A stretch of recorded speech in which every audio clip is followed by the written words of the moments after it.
Pemerintah Guatemala meningkatkan operasi keamanan secara besar-besaran setelah memberlakukan keadaan darurat guna menekan kekerasan geng yang kian brutal. Polisi dan militer dikerahkan untuk melakukan patroli intensif, menyusul serangkaian serangan terkoordinasi yang menewaskan sejumlah aparat keamanan. Presiden Guatemala Bernardo Arévalo pada Rabu 21 Januari 2026 mengumumkan bahwa puluhan anggota geng telah ditangkap dalam 2 hari pertama pemberlakuan status darurat. Ia menyebut operasi itu menyasar 2 kelompok kriminal paling berbahaya di negara itu, yakni Barrio 18 dan Mara Salvatrucha.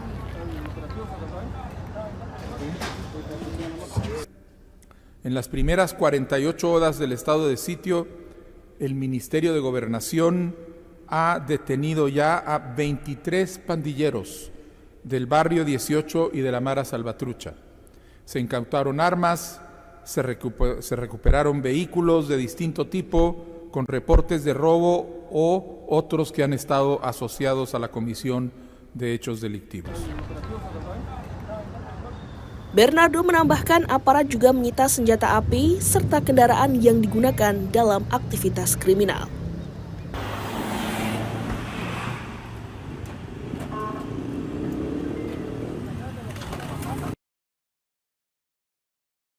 Pasukan keamanan memusatkan operasi di zona 18 wilayah di utara kota Guatemala yang selama bertahun-tahun dikenal sebagai basis kuat geng Barrio 18. Pihak berwenang menyatakan kelompok kriminal di kawasan tersebut memiliki pengaruh besar terhadap kehidupan sehari-hari warga. Polisi dan tentara terlihat melakukan patroli gabungan, mendirikan pos pemeriksaan, serta menghentikan dan menggeledah warga untuk mencari senjata. Beberapa penduduk setempat enggan memberikan keterangan, mencerminkan kuatnya intimidasi geng di wilayah itu.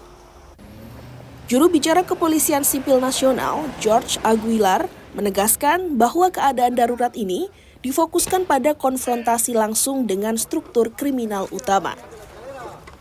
Keadaan darurat diberlakukan setelah terjadi kerusuhan terkoordinasi di sejumlah penjara disusul serangan bersenjata terhadap polisi di berbagai titik ibu kota.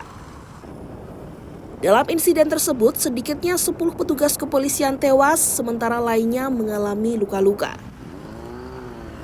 Sebelumnya, ratusan polisi anti huru-hara dikerahkan untuk merebut kembali kendali penjara Renovation 1 di Escuintla, sekitar 76 km dari kota Guatemala. Para narapidana sempat menyandra penjaga penjara dan menguasai sebagian fasilitas. Aparat berhasil membebaskan sandera dan memulihkan ketertiban setelah operasi bersenjata. Tak lama setelah intervensi di penjara, gelombang serangan balasan terhadap polisi terjadi di ibu kota. Menteri Dalam Negeri Marco Antonio Villeda menyebut serangan tersebut sebagai aksi pembalasan geng atas kebijakan keras pemerintah terhadap kejahatan terorganisir. Dalam rangkaian operasi lanjutan, 7 tersangka anggota geng ditangkap, sementara 1 lainnya tewas. Tenemos 7 pandilleros aprehendidos que fueron capturados momentos antes de cometer algún atentado o momentos después de haber realizado dichos atentados, y también tenemos un pandillero muerto.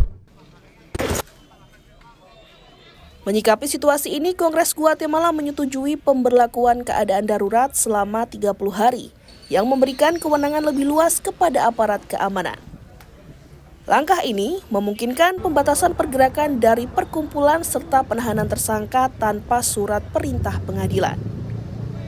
Pihak berwenang menyatakan bahwa zona 18 mencatat tingkat pembunuhan tertinggi di ibu kota pada tahun lalu, memperkuat statusnya sebagai salah satu wilayah paling berbahaya di Guatemala. Presiden Arévalo kini menghadapi tekanan besar untuk mengendalikan kekerasan geng dan memulihkan rasa aman. Pemerintah menegaskan patroli, pos pemeriksaan, dan operasi penegakan hukum akan terus berlanjut hingga stabilitas keamanan kembali tercapai.